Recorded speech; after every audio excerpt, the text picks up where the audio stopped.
So, hello everyone, this is Ash Gupta and you're watching Unacademy जीत। तो बहुत बहुत स्वागत है एक बार और नए वीडियो में। और आज का जो वीडियो है ना काफी इंफॉर्मेटिव है और बहुत इंपॉर्टेंट है कई ऐसे विद्यार्थियों के लिए, कई ऐसे बच्चों के लिए जिनका 75% का क्राइटेरिया जेईई मेंस और एडवांस के लिए क्लैरिफाई यानी कि फुलफिल नहीं हुआ था। ठीक है, तो अगर आप क्लियर नहीं कर पाए 75% वाला क्राइटेरिया तो कोई बात नहीं है। हर साल आपको सीबीएसई एक ऐसा मौका देता है जहां पर अपने मार्क्स को आप इंप्रूव कर सकते हो, यानी कि इंप्रूवमेंट एग्जाम के थ्रू।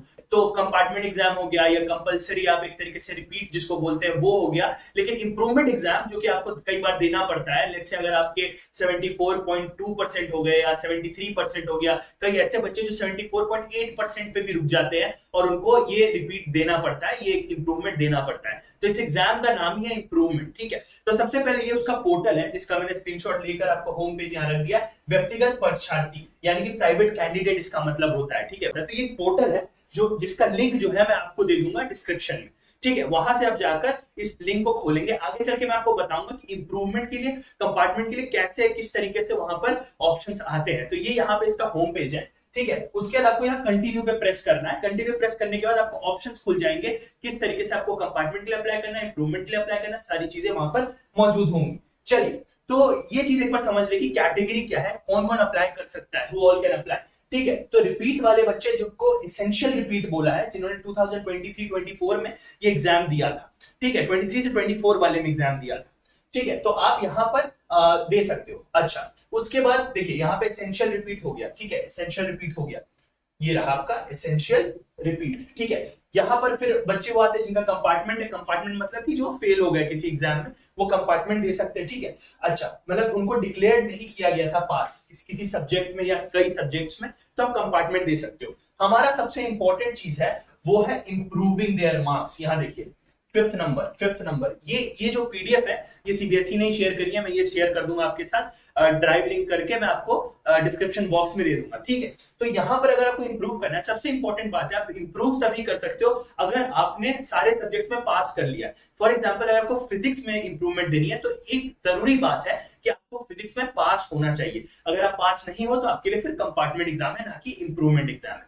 ठीक है, अच्छा, तो ये हो गया इंप्रूवमेंट वाला, इंप्रूविंग परफॉर्मेंस। ठीक है, अब बात करते हैं कि भाई साहब करना कैसे है। तो इंप्रूवमेंट ऑफ परफॉर्मेंस के लिए देखिए एक क्राइटेरिया की एलिजिबिलिटी है कि आप जो है 2023 के अंदर एग्जाम में पास होने चाहिए। ठीक है, आप पास हो जाने चाहिए 2023 में, तब अब जाकर सेम सब्जेक्ट एग्जामिनेशन 2024 में जो होगा, यानी कि 2024-25 वाला जो बैच है उसके लिए होगा, आप उसमें जाके एग्जाम दे सकते हो। तो ये जो एग्जाम होगा इंप्रूवमेंट का, ये 2025 में ही होगा, वही फेब मार्च में जब हर बार बोर्ड होता है। आपको उन्हीं बच्चों के साथ देना है, but as a private candidate देना है। इसमें कोई स्कूल का इंटरफेरेंस नहीं होता है, आपको खुद वहां पर जाकर एग्जाम को देना है। ठीक है, तो आप एज अ प्राइवेट कैंडिडेट देंगे, आपका रोल नंबर अलग आएगा, सब कुछ अलग आएगा। स्कूल का इसमें कोई इंटरफेरेंस नहीं है, आपको एप्लीकेशन पे अप्लाई खुद करना है, हर चीजें आपकी पर्सनल है, इसलिए that's why you are called a private candidate. ठीक है, तो आप एलिजिबिलिटी समझ गए, यानी कि आपने लास्ट ईयर एग्जाम देना होना चाहिए, तभी जाकर आप इस साल एग्जाम में बैठ सकते हो, यानी कि 2025 में बाकी बच्चों के साथ वो सेम पेपर का एग्जाम दे सकते हो। अब फी अमाउंट पे बात कर लेते हैं कि फी अमाउंट क्या है। तो आपको यहां पर दिख रहा होगा क्लियरली एग्जामिनेशन फी यहां पर फॉर एडिशनल या इंप्रूवमेंट दिया हुआ है, तो 300 रुपीज पर सब्जेक्ट है। तो मान लीजिए 5 सब्जेक्ट जैसे होते हैं, फिजिक्स, केमिस्ट्री, मैथ्स और इंग्लिश, और उसके अलावा आप चाहे फिजिकल एजुकेशन लेते हो या फिर आप कोई और कंप्यूटर लेते हो या कुछ भी लेते हो, तो आपको 300 पर सब्जेक्ट देना होगा अगर आप एक इंडियन स्टूडेंट है। तो अभी हम इंडिया की ही बात करें, अदर कंट्रीज के लिए अलग अलग है, नेपाल के लिए अलग है। ठीक है, मेन बात पे कि पोर्टल पे क्या होने वाला है। तो जैसे ही आप पोर्टल खोलेंगे आपको कुछ इस तरीके से दिखेगा। अभी हम सिर्फ इंप्रूवमेंट की बात कर रहे हैं, तो इंप्रूवमेंट के अंदर आपको यहाँ पे चीज दिखेगी, आपको रोल नंबर डालना होगा। ठीक है, अब लास्ट ईयर ऑब्वियसली आपने एग्जाम दिया है तो आपके पास सब कुछ होगा, रोल नंबर, 5 डिजिट का आपका school number, year of examination आपको सिलेक्ट करना है। यहाँ देखिए यहाँ पे सिलेक्ट ईयर का ऑप्शन दिया हुआ है। उसके बाद आपको सेंटर नंबर और क्लास सिलेक्ट करनी है कि आप 10th के बच्चे हो या आप 12th के बच्चे हो। समझ में आया? तो ये चीज आपको सिलेक्ट कर लेनी है, ये एज इट इज पोर्टल पे आपको मिल जाएगा। ठीक है, अब पोर्टल पे खोलने के बाद जैसे ही आप यहाँ पर कंटिन्यू दबाओगे, प्रोसीड दबाओगे, काफी सारी इंफॉर्मेशन आपसे ली जाएगी, वो सब इजी है। उसके बाद मोड ऑफ पेमेंट करके, जैसा कि मैंने बताया, आप debit card, credit card use कर सकते हैं, then you can pay the fees. ठीक है, अब भाई साहब क्यों क्यों इंपॉर्टेंस क्या है? ये 75% आपको चाहिए, ये 75% आपको चाहिए। क्यों चाहिए सर ये 75% क्यों चाहिए? क्योंकि ये क्राइटेरिया है, ये क्राइटेरिया है। अगर आप 75% मार्क्स से कम लाते हो तो इवन दो अगर आप जेईई मेंस में टॉप भी कर जाओ, you will not be able to get an NIT. तो ये बहुत इंपॉर्टेंट क्राइटेरिया है, आपके ये मार्क्स होने चाहिए ओवरऑल 75%। तो कई सारे बच्चे होते हैं जिनका जैसे 74.8% भी होता है, even though they have to repeat. ठीक है, even though they have to repeat. बहुत सारे बच्चे होंगे जो 72 पे होंगे, 74 पर होंगे, इवन चलो 60 वाले बच्चे हैं तो आपको तो देना ही है भाई, कोई दिक्कत नहीं है। अगर 74.8 वाला दे रहा है तो आपको तो भाई बिल्कुल देना है। ठीक है, अब हम लोग थोड़ी सी बात करते हैं कि सर डिसाइड कैसे करें कि कितने सब्जेक्ट में हम वो चीज दें। तो देखिए, अगर मैं अभी मैं पीसीएम की बात करता हूँ, चलिए इंग्लिश और मैं मान लेता हूँ आपका एक 5th सब्जेक्ट है।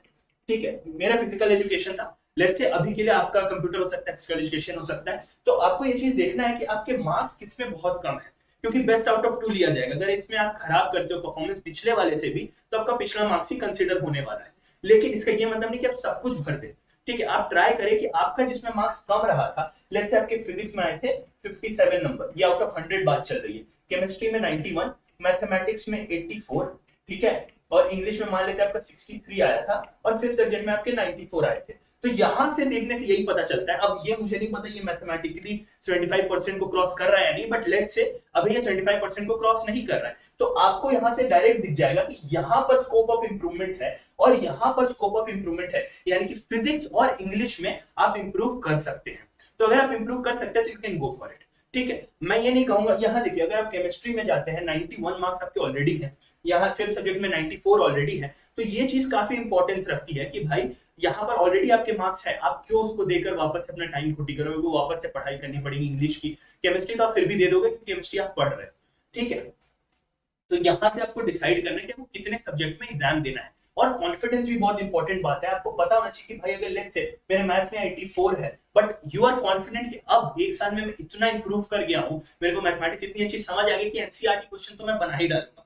अगर आपको इतना ज्यादा क्लैरिटी है कि अगर आप यहां से भी इंप्रूव कर सकते हो 84 से इसको 95 ले जा सकते हो, तो ये आपकी मर्जी है, ये आपका टोटल कॉल है। ठीक है, because now you are a private candidate, आप डिसाइड कर सकते हो। अब कैसे लाए 75%? पहली चीज, अगर आप 75% को मिस किए हो ना, तो कहीं ना कहीं ये प्रॉपरली आपकी गलती है। कैसे लाना है? देखो सिंपल सा कॉल है। अभी एक साल बीत गया, आपने बोर्ड पे कोई ज्यादा ध्यान फिर से नहीं दिया होगा, आपने जेईई की तैयारी चालू रखी हुई है, चालू रखी है, तो एनसीईआरटी तो आपका होता ही रहा है, एनसीईआरटी तो आपका जेईई मेंस के लिए होता ही रहा है। आपको दो चीज और करनी है भाई साहब, ले लो एनसीईआरटी एग्जाम्पलर, एनसीईआरटी एग्जाम्पलर ले लो, लगा लो सारे सवाल। एनसीईआरटी तो आपको सॉल्व करनी ही है, एग्जाम्पलर ले लो, एनसीईआरटी एग्जाम्पलर ले लो सब्जेक्ट वाइज। लेट्स से अगर आप मैथ्स में देना चाहते हो तो एनसीईआरटी एग्जाम्पलर ले लो और सारे सवाल लगा लो। और उससे भी ज्यादा इंपॉर्टेंट है ये पीवाईक्यूज, पीवाईक्यूज बहुत इंपॉर्टेंट है पीवाईक्यूज। आप लास्ट ईयर के पीवाईक्यूज ले लो, लास्ट ईयर जितने क्वेश्चन पूछे गए, पहली चीज तो आपको मुझे लगता है मोर देन 50% सवाल रिपीट दिखेंगे और विदाउट डेटा चेंज। बहुत बहुत ही कम क्वेश्चन में डेटा भी चेंज होगा, बहुत मुश्किल से, यानी कि 50% क्वेश्चन सेम आ रहे हैं, आपको एक ट्रैक मिल जाएगा। अधिकतर बच्चे जिनके 75% नहीं आए हैं, उनको ये चीज नोटिस हुई होगी कि यार सिर्फ पीवाईक्यू भी लगा के चला जाता ना 75% आ जाता। तो ये चीज मत करना। ये तीन, एनसीईआरटी, एग्जाम्पलर, पीवाईक्यू, ये तीन करके जाना, ये तीन करके जाना, पक्का चुंबक चिपक जाएगा, पक्का चुंबक चिपक जाएगा। तो सबसे पहले 75% का क्राइटेरिया पार करने के लिए फॉर्म आ चुके हैं, फॉर्म भरिए।